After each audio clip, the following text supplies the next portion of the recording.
तो बंधुगण आपण देखुचंती ओडिशार खबर। आज सुना किणिबाकू भाबुचंती कि घरे विवाह किंबा कौनसी शुभ काम पई गहना किणिबार योजना अछि कि तेबे आजर हे अपडेट आपणक पई बहुत जरूरी कारण मेटल बाजार एबे मध्य चंचलतार जारी रहिछि। विश्व बाजार परिस्थिति सहित घरे बाजार मध्य सुना एवं रूपा दर रे परिवर्तन देखा जाइछि।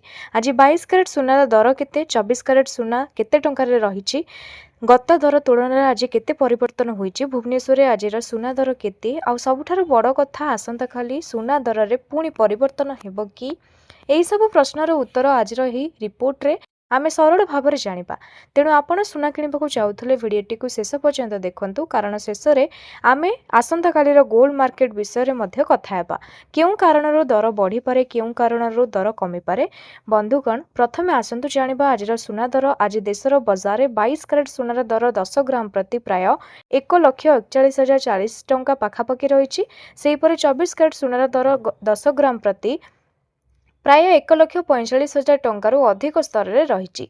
अर्थात एबे सुनार दर बहुत उच्च स्तर रे रहिछि। आपण जदि 10 ग्राम सुना किणिबाकू किणुछंती तेबे केवल गोटिए 2,000 टंका नुहे प्राय 1.5 लाख टंका निजकू निकटकू टंका खर्च होई पारे। यह हेउछि केवल गोल्ड वैल्यू। आपण ज्वेलरी किणिबा बेले एहा सहित अन्य चार्ज मध्ये जोड़ा जाय पारे। सेथिपई गहना किणिबाकू जाउथिले केवल खबर देखुथिबा गोल्ड रेट उपरे भरोसा करी फाइनल बजेट को करंतु नाही। एबा आसंतु भुवनेश्वर बाजार उपरे नजर पकाइबा। भुवनेश्वर मध्य सुना और रूपा दर रे बड़ परिवर्तन देखा जाउछि। 24 कैरेटर सुना दर प्रति 10 ग्राम प्राय 1,45,000 टंका पाखापाखि स्तर रे रहिछि। अन्यपटे 22 कैरेट सुनार दर मध्य 1,40,000 टंकारु अधिक स्तर रे रहिछि। तेबे एठारे गोटे कथा जरूरी एहा होछि मार्केट रेट रो एक इन कंडीशन रो प्रकृत ज्वेलरी शॉप रो रेट किछिटा अलग होई पारे कारण दुकान अनुसार मेकिंग चार्ज वेस्टेज एवं अन्य चार्ज भिन्न होई पारे। तेणु आपण जदि आज सुना किणिबाकू जाउछंती निज दुकानर फाइनल रेट निश्चय पचारंतु। बंधुगण एबे प्रश्न हेउछि सुना दर एते उच्च स्तर रे काहेकि रहिछि। एहार उत्तर केवल गोटिए नुहे। वर्तमान विश्व बाजार अनिश्चितता इन्वेस्टमेंट डिमांड डॉलर मूवमेंट एवं इंटरेस्ट दर संपर्कित एक्सेप्शन रो भली अनेक फैक्टर गोल्ड प्राइस उपरे प्रभाव पकाउछि। जेतेबेले विश्व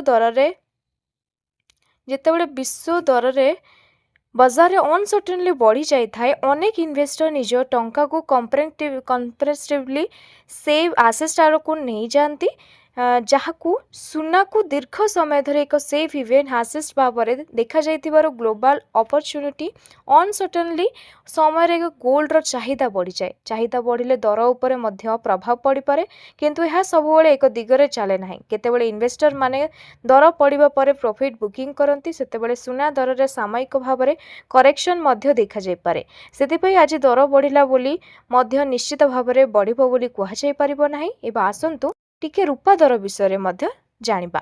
सुना सहित रूपा बाजार मध्य मूवमेंट देखिबाकू मिलुछि। रूपार व्यवहार केवल गहना किंबा इन्वेस्टमेंट रे हुए नाही।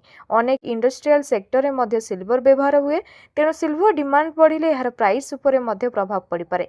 एबे सुना दर रे उच्च स्तर रे देखा जायथिबारु बाइजर मानक पई यहाँ पर मध्य नजर रखुचंती। तेबे गोल्ड हेउ कि सिल्वर किनिबा पूर्वरु ए समय मार्केट रे रेट जांच करबा जरूरी। तेबे आसंतु सुना किणिथिबा लोकंक पई सबुठारु यूजफुल कथाटी बुझिबा। धरंतु आपण 10 ग्राम 22 कैरेट सुनार गहना किनिबाकू जाउछंती। खबर आपण देखिले सुनार दर प्राय 1,41,000 टंका अछि।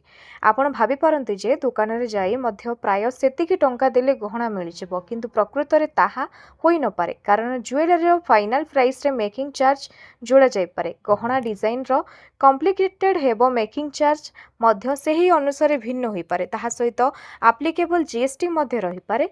तेणु आपण को final bill gold rate Tharu अधिक हेबो। सेथिपई दुकान को जाई सीधा पचरंतु आज गोल्ड रेट केते मो ज्वेलरी रो वेट केते मेकिंग चार्ज केते अन्य चार्ज केते जीएसटी केते एवं सबु मिसी फाइनल बिल केते एहा पचरिले आपण को निज बजेट विषय स्पष्ट धारणा मिलिबो। आ गोटे जरूरी कथा दुईटी दुकान रो गोल्ड रेट समान हेले मध्य फाइनल बिल समान हुई पारे काहेकि कारण मेकिंग चार्ज भिन्न हो पारे। तेणु ज्वेलरी किणवा बेले केवल आज केते टंकार सुना पचारे हेब ना, सबू चार्ज मिसाई फाइनाल बिल केते पचार अधिक इम्पोर्टाट। यही छोट कथाटी मन रखिले आपण ज्वेलरी किणवा समय अनावश्यक अधिक टंका खर्च हेबारु बंची पारंती। एबे पुणी आसिबा हमर सबुठारु बड़ प्रश्न को, आसंता काली सुना दर कमेब कि बढ़िबो? बंधुगण, एठारे आमे कोनोसी ग्यारंटी प्रेडिक्शन देबु नाही, कारण गोल्ड मार्केट रे गोटे दिन आगरु 100% ठीक भावरे प्राइस कहवा संभव नुहे, किंतु मार्केट को मूव करि पारुथवा किछि फैक्टर निश्चित भाव में अच्छी। प्रथम फैक्टर हेउछि इंटरनेशनल गोल्ड प्राइस। जदि इंटरनेशनल मार्केट रे गोल्ड स्ट्रांग रहे तेबे भारतीय बाजार में मध्य एहार प्रभाव आसी पारे। द्वितीय फैक्टर हेउछि डॉलर और रुपी। डॉलर मूवमेंट भारतीय गोल्ड प्राइस पई बहुत इंपोर्टेंट। तृतीय फैक्टर हेउछि ग्लोबल अपॉर्चुनिटी। अनसर्टेनली विश्व रे अनसर्टेनली बढ़िले सेफ इवेंट डिपेंड जोगु गोल्ड को प्राय सपोर्ट मिल पारे। चतुर्थ फैक्टर होची प्रॉफिट बुकिंग। जदि सुना दर लगातार बढ़े किछि इन्वेस्टर लाभ नेबा पई सुना बिक्री करि परंतु यार प्रभाव शॉर्ट टर्म करेक्शन आसी पारे। तेबे आज मार्केट को देखि गोटी कथा स्पष्ट, सुना एबे मध्य एक उच्च स्तर रहिछि। तेणु जो माने ज्वेलरी किनिबा को चाहुचंती से माने हठात डिसीजन न नै बजेट अनुसार किनिबा भलो। आ जदि आपनकर किछि जरूरी किनिबा नुहे तेबे गोटी दुई दिन मार्केट मूवमेंट देखिबा एक ऑप्शन होई पारे। तेबे मने रखंतु आजिकाली काली दर निश्चित कमेबो बोली कोनोसी ग्यारंटी नाही। एहीपरि भाबरे काली निश्चित बढ़िबो बोली मध्य हेबो नाही। मार्केट रे जो नुआ इन्फॉर्मेशन आसीबो ताहा उपरे मूवमेंट निर्भर करिबो। तेबे बंधुगण, आज संपूर्ण गोल्ड अपडेट को जदि छोट करी कहबा, आज 22 कैरेट दर 10 ग्राम प्रति पाया 1,41,040 टंका पाखापाखि रही। 24 कैरेट सुना दर 1,45,000 टंकार अधिक दर रही। सुना दर उपर इंटरनेशनल मार्केट, डॉलर, ग्लोबल अनसर्टेनली एवं इन्वेस्टर डिमांड भली फैक्टर प्रभाव रोची। एवं ज्वेलरी किनिबा परे गोल्ड रेट सहित मेकिंग चार्ज एवं जीएसटी भली ऑनलाइन चार्ज मध्य ध्यान दियंतु। आ शेषरे कहूची आसंतु जानिबा आज सुना कमे कि बढ़िबो। वर्तमान मार्केट सिचुएशन को देखिले काली सुनार सामान्य मूवमेंट किंबा करेक्शन आसीबार संभावना को अणदेखा करा जाय परिबो नाही, किंतु इंटरनेशनल मार्केट रे गोल्ड हठात स्ट्रांग हेले किंबा ग्लोबल अनसर्टेनली बढ़िले दर पुणी ऊपर को जाय पारे। तेणु आपण एही अनुमान को ग्यारंटी भाव नेबे नाही। काली रो एक्चुअल रेट जानिबा पई मार्केट खोलिबा परे नुआ रेट जांच करबा सबठारु भलो। आपनक मतरे काली सुना दर कमिबो ना बढ़िबो? कमेंट रे निश्चय जानंतु।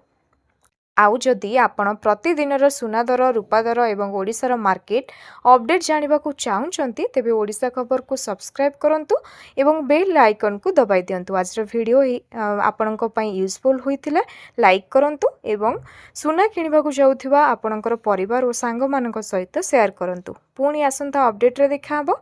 सेतेबेले जानिबा सुना दर केउंटी पहुंचिला, रूपा दर बदलिला केते बदलिला एवं आगो को मार्केट केउ संकेत देउछि। नमस्कार, जय हिंद।